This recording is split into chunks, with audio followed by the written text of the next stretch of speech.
All right, so Gustavo Petro, the newly elected president of Colombia, the first leftist to hold this position within the entire modern history of this country, was recently giving a speech at the United Nations General Assembly where he was absolutely blasting the ongoing failed war on drugs and basically just arguing why we need to completely dismantle the structures that have been put in place throughout this and move towards a different kind of society. So I want to go ahead and watch through this entire clip, and then I'll give you guys a little bit of my thoughts on it. So let's go ahead and jump into this. La guerra contra las drogas ha fracasado. La lucha contra la crisis climática ha fracasado. Han aumentado los consumos mortales de drogas suaves, han pasado a las más duras. Se ha producido un genocidio en mi continente y en mi país han condenado a las cárceles a millones de personas para ocultar sus propias culpas sociales.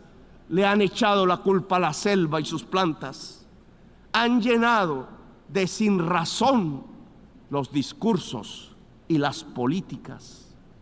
Yo les demando desde aquí, desde mi Latinoamérica herida, acabar con la irracional guerra contra las drogas. Disminuir el consumo de drogas no necesita de guerras, de armas, necesita que todos construyamos una mejor sociedad.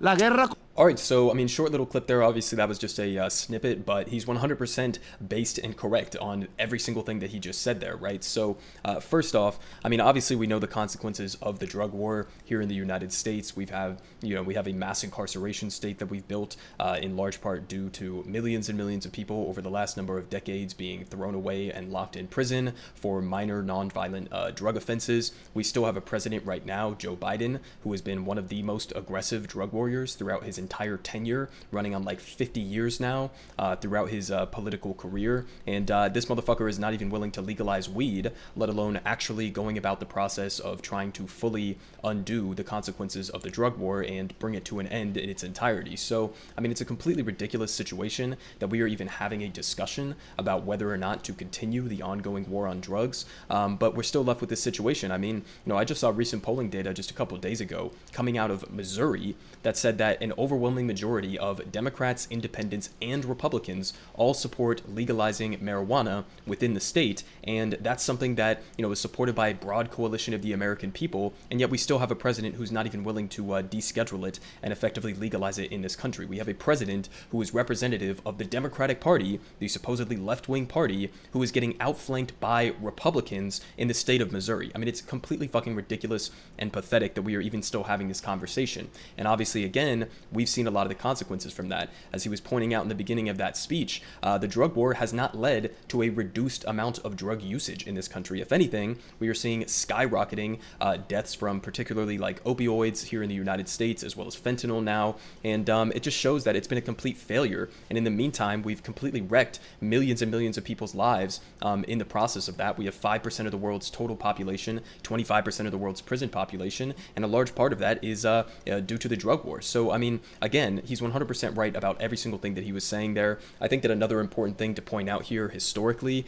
is that the initiation of the drug war, at least from the United States, was basically predicated on a complete lie and an attempt by the Richard Nixon administration back in the 70s to basically go after his political opponents. And you don't even need to take my word for that. You can listen directly to somebody who worked with Richard Nixon at the time. So I always like to bring up this quote whenever we're having conversations about the drug war, but here from CNN, they say, one of Richard Nixon's top advisors and a key figure in the Watergate scandal said the war on drugs was created as a political tool to fight blacks and hippies, according to a 22-year-old interview recently published in Harper's Magazine. We got a couple quotes here, saying that the Nixon campaign in 1968 and the Nixon White House after that had two enemies, the anti-war left and black people. Former Nixon domestic policy chief John Ehrlichman told Harper's writer Dan Baum for the April cover story published on Tuesday. He continues, saying, "You understand what I'm saying? We knew we couldn't make it illegal to either be against the war or black, but by getting the public to associate the hippies with marijuana and the blacks with heroin, and then by criminalizing both heavily, we could disrupt those communities. We could arrest their leaders, raid their homes, break up their meetings, and vilify them night after night on the evening news. Did we know we were lying about the drugs?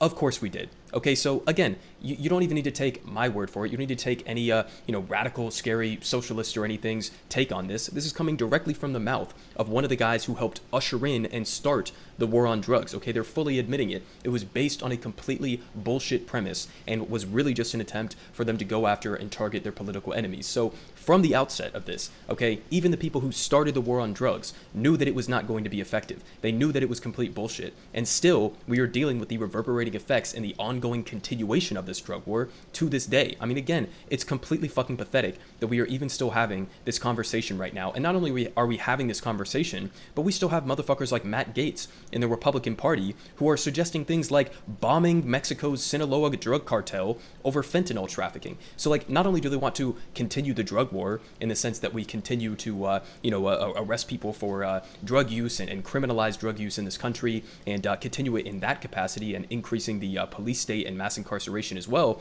he's actually talking about, like, treating this as a literal war and using weapons of war in order to go and target these cartels, which has obviously never been effective and never will be effective. The way that you would actually go about doing this, if you wanted to address it in a meaningful capacity, is exactly what Gustavo Petro was just saying in that clip there, right? There are two main underlying, factors here that are at play when we're talking about dismantling the drug war and the consequences that have come from it. Number one, you have to address people's material conditions, as he was just saying in that clip, right? You have to build a more equitable and functional society. So here in the United States, it might be different than the specific situations that other countries like Colombia are facing. But here in the United States, I mean, what would you do? You have to get to the core root of why people are feeling so alienated or in such a state of disrepair or, in horrible economic and otherwise situations that they are forced to go and start taking a lot of these drugs. So you have to improve the material conditions of working class people in this country. You have to expand the social safety nets. You have to invest significantly in providing universal free access to addiction treatments, to mental health treatments and services, etc. That would be one way you could go about doing it. You have to, again, confront the prison industrial complex and the fact that we have thousands and thousands of people that are currently locked behind bars for completely nonviolent drug offenses, and in some cases here in the United States, because we're just like that, I guess,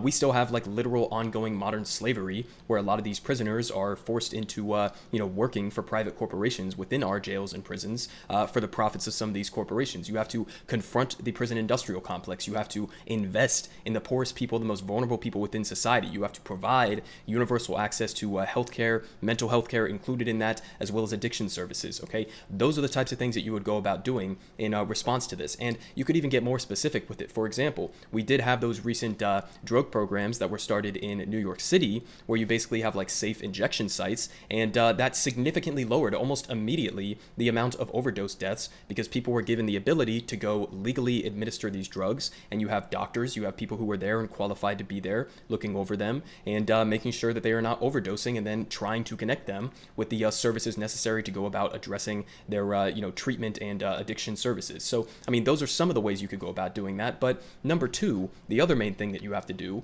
is to cut out the main funding source for why these cartels are as powerful and violent as they are right now, right? The way that Matt Gaetz or other Republicans or even people like Joe Biden think that you are going to defeat the cartels is completely fucking insane. Again, we've been doing this since the goddamn 1970s, okay? If making this a military operation and treating it as an actual war was the solution to this, then we would have defeated the entire drug cartel system a long time ago. But it's not, because the second you take out one El Chapo or whatever other figurehead or, cartel, one is going to immediately take their place because there's still that demand, right? And so if you want to talk about where the power, where the funding for a lot of these cartels is coming from, well, a lot of them are selling to consumers here in the United States. And so if you were to legalize drugs like marijuana and decriminalize a lot of the somewhat more dangerous drugs like heroin and fentanyl and other drugs as well that people are using and dying from right now, and you were to, instead of treating it in a criminalization way and start treating it as a mental health issue or as a healthcare issue in general,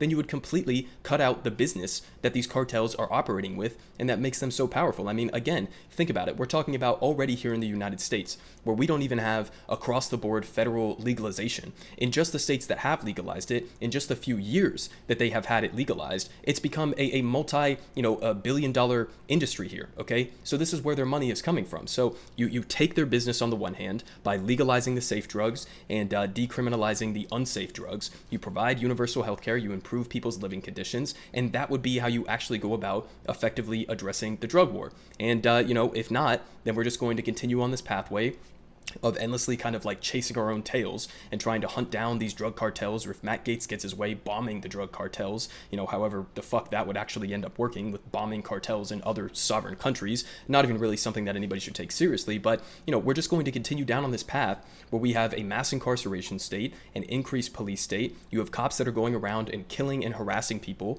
for having a tiny amount of weed on them at any given time. I mean, it's a completely fucking ridiculous situation, and we know the solutions, we know all of the strategies that could be put on the table. We've seen them demonstrated effectively in other countries around the world, especially in like European countries that have decriminalized and legalized a lot of these drugs. We've seen this in test cases, even here in the United States. We know that this shit works. It's not that complicated. You end the drug war now, or continue to face the disastrous consequences that we are seeing. Everyone is saying good politic guy has the best politics. Believe me, no one does it like him.